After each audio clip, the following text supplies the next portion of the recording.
And welcome back. And today I'm doing a time-lapse painting of Anthony Iten, a member of the Royal Academy of Art in England. And one of the things that was really cool about this is I've been wanting to do more portraits, and I really enjoyed watching him and his daughter. She's on Instagram. She posts photos of her dad painting, and they were just recently featured on the BBC. And I just enjoy coming. You feel like a third person in their studio coming in and seeing him in the middle of a painting, and he talks about his painting process and the struggles.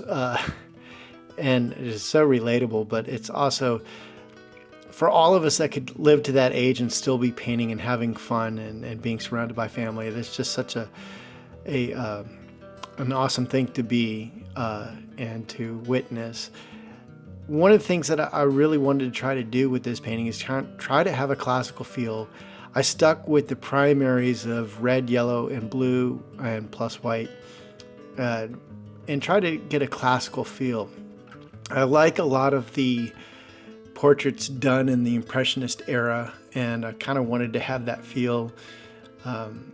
These are things that, I mean, you look back at portraits and you're like, oh, I could have done this and this. But I was pretty happy with this one. Once I got the eyes, and that's the thing, is if I can't get the eyes on a portrait, it's a struggle bus for me. And so I felt like I got the eyes on this one. I was really happy, and that gives me the motivation to really move on and get the rest of the painting done. I also wanted to include his reading glasses, which you'll see here in a minute.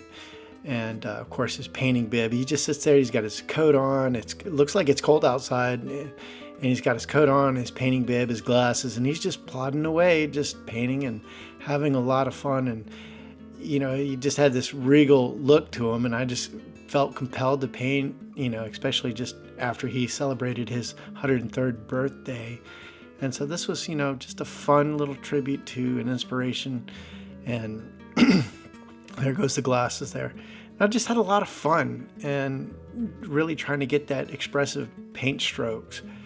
And there's the signature. So yeah, this was a lot of fun. You can see my primary colors there, and there's the final painting. And I was really happy with this one. I thought it was pretty fun. So I hope you enjoyed this video, and if you'd like to see more, let me know. If you'd like to see me do more portraits, let me know. I like doing them. And look at those eyes. I just, I'm really happy with that. Lots of fun with this, and but yeah, I hope you enjoyed this. If you'd like to see more of my videos, you can go to check out the rest of my videos on my website. If you'd like to get a newsletter from me, I put out a weekly newsletter with all my latest paintings and all the whereabouts and things that I'm doing. And you can check that out on my website, liquidmethod.com, or you can go and check me out on Substack. So hope you had fun watching this as much as I had painting it, and I will see you next time. Be awesome.